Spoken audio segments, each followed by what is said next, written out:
السلام علیکم friends, welcome back to my channel.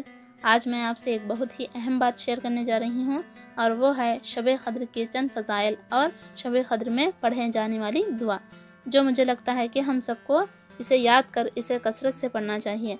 تو سب سے پہلے دیکھیے، شب قدر جو ہے بہت افضل رات ہے، اور اس کی بہت ساری فضیلتیں ہیں، اور یہ جو ہے رمضان کی فضیلتوں میں سے سب سے بڑی فضیلتوں میں سے ایک ہے۔ جیسے کہ روزوں کا انتخاب کرنا اس مہینے کے لیے، روزے والی عبادت کا، قرآن کا نزول ہونا، اگر تیسری کوئی بڑی فضیلت ہے، ایسے تو کئی سارے فضائل ہیں، لیکن اگر تیسری کوئی بڑی فضیلت ہے تو وہ ہے شب قدر کا اس مہینے میں آنا۔ تو یہ ایک بڑی فضیلت ہے، یاد رکھیے۔ اللہ رب العزت نے اس فضیلت کا اظہار اپنی کتاب قرآن شریف میں کیا، اور پورا ایک سورہ اس کے لیے منتخب کیا، جو کہ سورہ نمبر 97 سورہ القدر، اور ہم نے اس قرآن کو لیلۃ القدر میں نازل کیا۔ وما ادراک ما لیلۃ القدر، کہ تمہیں کیا سمجھائیں لیلۃ القدر کیا ہے۔ لیلۃ القدر من الف شہر، لیلۃ القدر 1000 مہینوں سے افضل ہے، اور اس کی ایک اور خصوصیت یہ ہے کہ اللہ کے حکم سے فرشتے اور جبرائیل علیہ السلام اترتے ہیں۔ سلام انہی حتی ما لیلۃ الفجر، فجر تک سلامتی ہی سلامتی اس رات میں۔ بلکہ اللہ کو اتنی پسندیدہ رات ہے کہ اللہ رب العزت نے اپنے آخری کلام قرآن کو اسی رات میں اتارنا شروع کیا، اور قرآن کی آیت ہے کہ ہم نے قرآن کو اسی رات میں لیلۃ القدر میں نازل کیا۔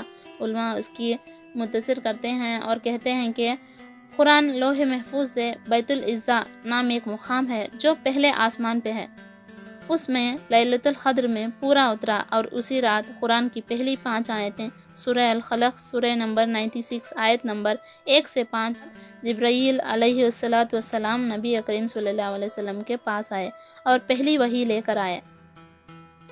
تو یاد رکھیے، یہ رات مغرب سے شروع ہوتی ہے، اور آپ کے افطار کرنے سے لے کر مغرب کی نماز، عشاء کی نماز، آپ کے تراویح، اور اس کے بعد پوری رات کے فجر تک جو بھی اعمال ہیں، ذکر اور قرآن کی تلاوت کرنا، نماز پڑھنا، جو بھی ہیں ہم کرتے ہیں، یہ ساری چیزیں شب قدر کے اندر آتی ہیں۔ نبی کریم صلی اللہ علیہ وسلم نے حدیث میں فرمایا، انس بن مالک اس کے راوی ہیں، آپ صلی اللہ علیہ وسلم نے صحابہ کو رمضان سے پہلے جمع کیا اور کہا کہ سن لو، ایک مہینہ تم پر آنے والا ہے۔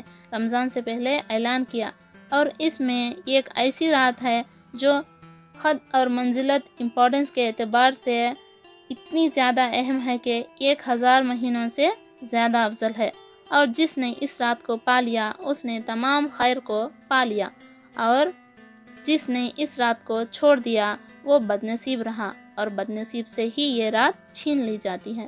جس نے اپنی زندگی میں شب قدر نہ پا سکا، اپنی مغفرت نہ کرا سکا، وہ بدنصیب ہے۔ ایک بار مائیں عائشہ رضی اللہ عنہا فرماتی ہیں اور کہتی ہیں کہ نبی کریم صلی اللہ علیہ وسلم سے انہوں نے سوال کیا، اگر میں شب قدر پا لوں تو کون سی دعا پڑھوں؟ تو نبی کریم صلی اللہ علیہ وسلم نے کہا کہ تم یہ کہو۔ دعا کے الفاظ کچھ اس طرح سے ہیں کہ اللہم انکا عفو کریم تحب العفو فاعف عنی، اے اللہ تو معافی کو پسند کرنے والا ہے اور معافی کو پسند کرتا ہے، اور میرے گناہوں کو تو معاف کر دے۔ یہ خاص دعا نبی کریم صلی اللہ علیہ وسلم نے سکھائی۔ اگر کوئی شب قدر کو پا لے، اس دعا کو پڑھے اور اللہ سے مغفرت طلب کرے۔ لہٰذا ہمیں نہیں پتہ کہ شب قدر کون سی ہے ان 5 طاق راتوں میں۔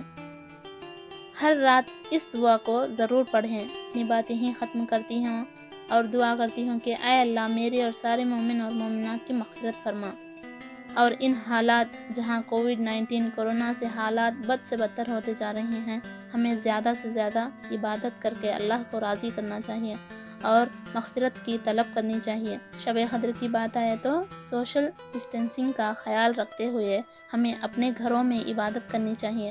ایسا مرد حضرات سے گزارش ہے کہ مسجدوں کے بند ہونے کی وجہ سے اس رات کو ضائع نہ جانے دیں۔